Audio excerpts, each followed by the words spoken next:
Basarnas Ambon pada pagi hari ini kembali melaksanakan operasi SAR kecelakaan kapal yang terbakar KM Henry dengan rute Muara Angke Jakarta menuju pelabuhan Merauke.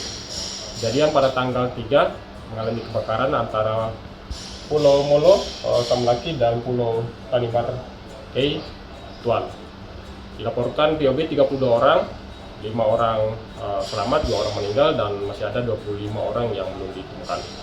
Pada pagi hari ini tim Basarnas bersama TNI Polri dan masyarakat kembali melaksanakan pencarian 25 orang. Mudah-mudahan pagi ini kita temukan 25 dari ABK KM Henry yang mengalami kebakaran. Terima kasih.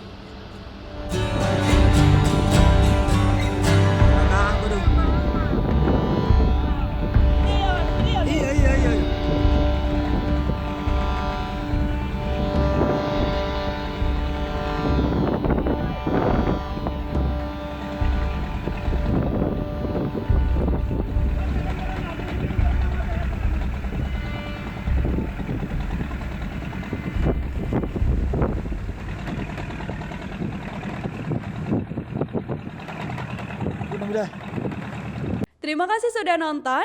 Jangan lupa like, subscribe, dan share ya.